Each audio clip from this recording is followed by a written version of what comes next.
Hi dear viewers, हम study कर रहे हैं बायोलॉजी और आज हम शुरू करने जा रहे हैं एक न्यू चैप्टर जिसका नेम है बायो एनर्जेटिक्स। और ये हम फर्स्ट ईयर क्लास की बायोलॉजी स्टार्ट करने जा रहे हैं आज से। तो आज का जो हमारा चैप्टर है उसका नेम है बायो एनर्जेटिक्स। अब बायो एनर्जेटिक्स क्या होता है, बायो एनर्जेटिक्स में क्या क्या होता है, कौन से प्रोसेस होते हैं, ये सारी चीज़ें हम इस चैप्टर में डिटेल में देखने वाले हैं। तो बायो एनर्जेटिक्स को समझने से पहले हमें ये करना होता है कि सबसे पहले हमें एनर्जी को देखना है, क्योंकि इसमें ज़्यादातर जो फंक्शन है, जो मेन रोल है वो एनर्जी का है, एनर्जी कन्वर्जन का है। तो इसीलिए हम एनर्जी को देखेंगे और उसकी नीड क्यों होती है उसे देखेंगे, और इस तरह से जर्नल हम इस वीडियो में देखेंगे कि बायो एनर्जेटिक्स होता क्या है। तो अब यहाँ पर सबसे पहले energy, the capacity to do work और the ability to do work is called energy. अब यानी कि हम ये बचपन से साइंस में पढ़ते हुए आ रहे हैं कि काम करने की एबिलिटी को, सलाहियत को हम कहते हैं, मतलब कि जो हम काम करते हैं उसकी जो एबिलिटी है, उसकी जो सलाहियत है, उसे हम कहते हैं कि ये एनर्जी है। तो मतलब इट मीन्स कि यहाँ से हमें ये पता चल रहा है कि अगर हम कोई भी काम करते हैं वो काम हमारा एनर्जी के बगैर नहीं हो सकता, क्योंकि एबिलिटी हमारी जो है वो एनर्जी है जो भी काम करने की है। तो अगर एबिलिटी नहीं होगी तो हम काम नहीं कर पाएंगे। तो इट मीन्स कि अगर एनर्जी नहीं होगी तो हम कोई भी काम जो है वो नहीं कर सकते। अब यहाँ पर लिखा है cells carry out numerous activities, यानी कि हमारे जितने भी सेल्स हैं, हम देखें जितने भी लिविंग ऑर्गेनिजम्स हैं वो सारे सेल्स के बने हुए हैं। अब कोई यूनिसेलर है, एक सेल के बने हुए हैं, और कुछ हमारी तरह मल्टी सेलर है, मैनी सेल्स के बने हुए। तो एक सेल का बना हुआ हो या फिर मल्टी सेलर है, कोई भी है, उससे फर्क नहीं पड़ता। फर्क ये है मतलब कि एक वो सेल है, तो सेल जो भी है वो न्यूमरस एक्टिविटीज करता है अपनी उस प्रोसेस को चलाने के लिए, लाइफ वाले प्रोसेस को चलाने के लिए, क्योंकि लाइफ जो है वो फ्रॉम सेल से स्टार्ट हो रही है। तो यहाँ पर अगर हम देखें तो सेल कौन कौन सी न्यूमरस एक्टिविटीज करता है, लाइक एग्जाम्पल के तौर पे हमने यहाँ पर कुछ लिखी हैं। जैसे कि यहाँ पर हमने पहले लिखी है असेंबल मैक्रोमोलिक्यूल्स। मैक्रोमोलिक्यूल्स का बनना, लाइक प्रोटीन का बनना, कार्बोहाइड्रेट्स का बनना, कार्बोहाइड्रेट्स, लिपिड्स का बनना, न्यूक्लिक एसिड का बनना।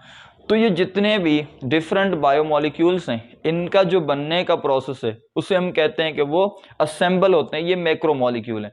तो इनकी असेंबलेज के लिए, इनके असेंबल होने के लिए, इनके बनने के लिए क्या चाहिए होता है, एनर्जी। तो अगर सेल के पास एनर्जी नहीं होगी तो ये मॉलिक्यूल्स नहीं बन सकते।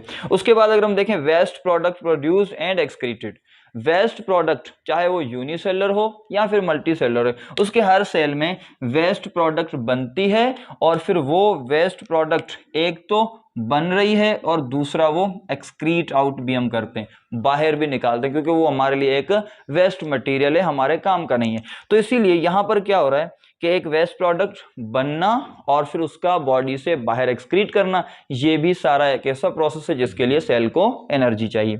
उसके बाद देखते हैं genetic instructions flow from nucleus to cytoplasm. अब न्यूक्लियस से साइटोप्लाज्म तक इंफॉर्मेशन जाती है, क्योंकि आपको पता है कि जेनेटिक इंफॉर्मेशन, जेनेटिक मटेरियल जो होता है वो न्यूक्लियस में होता है।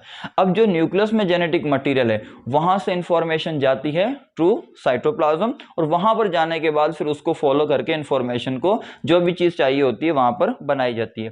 और ये इंफॉर्मेशन फ्लो करती है in the form of mRNA, messenger RNA की फॉर्म में ये इंफॉर्मेशन फ्लो कर रही होती है। तो इसके लिए भी क्या चाहिए, एनर्जी चाहिए। Vesicles move from Golgi bodies to plasma membrane. Golgi body से डिफरेंट वेसिकल्स पैकेज होकर जाती हैं, जो कि पूरे सेल में ट्रांसपोर्ट होती हैं, और उसके अलावा वो प्लाज्मा मेम्ब्रेन तक जाती हैं। तो ये भी सारा कुछ वो वाला प्रोसेस है जिसके लिए एनर्जी चाहिए। उसके बाद ions pumped across membrane, membrane के अक्रॉस डिफरेंट आयंस जो है वो पंप होते हैं, जिस तरह से सोडियम हो गया, या फिर हम कहें कि कैल्शियम हो गया, या फिर पोटाशियम हो गया। तो ये डिफरेंट ऐसे आयंस हैं जो कि पंप होते हैं अक्रॉस द मेम्ब्रेन, तो इनके लिए भी एनर्जी चाहिए होती है। All these process require energy, इन सब के लिए जो चीज रिक्वायर है वो है एनर्जी। तो काम करने के लिए क्या चाहिए, एनर्जी। तो सेल डिफरेंट फंक्शंस परफॉर्म करता है, तो सेल को इन सब काम करने के लिए एनर्जी चाहिए होती है। अब सबसे पहले ये एनर्जी आ कहां से रही है और ये कैसे ट्रांसफर हो रही है, तो यहां पर अगर हम इसको देखें तो सबसे पहले हमारे पास आते हैं प्लांट्स। अब प्लांट्स एक ऐसे लिविंग ऑर्गेनिज्म है जिन्हें हम प्रोड्यूसर कहते हैं। प्रोड्यूसर्स कहते हैं, क्योंकि ये अपना खाना खुद तैयार करते हैं, प्रोड्यूस करते हैं। कैसे करते हैं?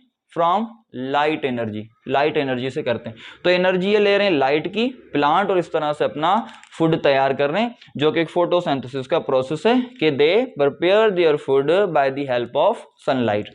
तो इस तरह से ये अपना फूड तैयार कर रहे हैं, यानी कि ये लाइट एनर्जी को कन्वर्ट करते हैं इनटू ऑर्गेनिक एनर्जी और in the form of organic molecules, ये स्टोर करते हैं। तो इस तरह से प्लांट जो है वो एनर्जी गेन कर रहे हैं। तो यहां पर एनर्जी कन्वर्ट हो रही है, light energy into food energy या केमिकल एनर्जी। उसके बाद जो हर्बीवर्स इन प्लांट पे डिपेंड करते हैं, तो ये एनर्जी जो प्लांट के अंदर है वो प्लांट पे जो डिपेंड करता है उसमें ट्रांसफर होती है, और फिर हर्बीवर पे जो डिपेंड करता है तो आगे फिर उसके पास जाएगी, फिर उस पे जो डिपेंड करेगा उसके बाद उसके पास जाएगी। तो इसलिए हमने लिख दिया कि and so on pass to all organism. तो इस तरह से सारे ऑर्गेनिजम्स के पास इस तरह से एनर्जी जो है वो फ्लो करके जाती है। तो यहां पर आपने समझा कि एनर्जी बहुत ही जरूरी है, सेल को अपने डिफरेंट फंक्शंस परफॉर्म करने के लिए एनर्जी चाहिए, और वो एनर्जी इस तरह से ट्रांसफर होती है और चेंज होती है from one form to another form. अब हम आते हैं हमारे असल टॉपिक बायो एनर्जेटिक्स की तरफ कि बायो एनर्जेटिक्स होता क्या है। बायो एनर्जेटिक्स का मतलब यह है capturing and conversion of energy from one form to another in living system.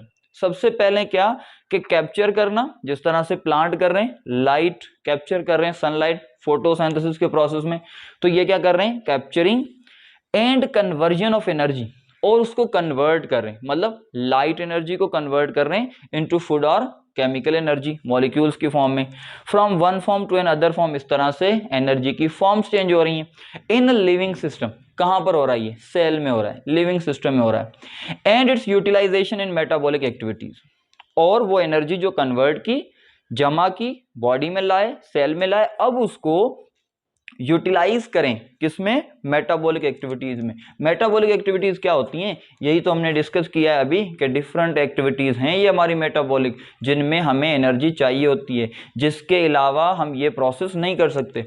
तो बायो एनर्जेटिक्स एक्चुअली क्या है? बायो एनर्जेटिक्स में एनर्जी को कैप्चर करना और एनर्जी को कन्वर्ट करना एक फॉर्म से दूसरी फॉर्म में, लेकिन ये कहां पर हो? सेल में हो, लिविंग सिस्टम में हो, और इसकी यूटिलाइजेशन हम करें डिफरेंट मेटाबॉलिक एक्टिविटीज में, तो इसे हम कहते हैं ये बायो एनर्जेटिक्स है।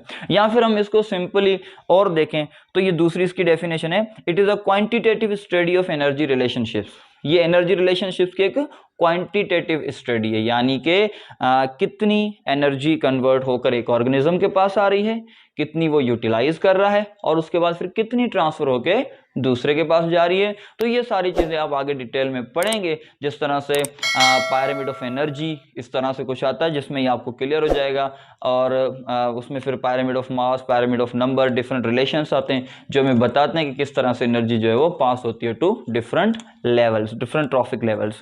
और फिर उसके बाद and conversion into biological system. तो क्या हो रहा है?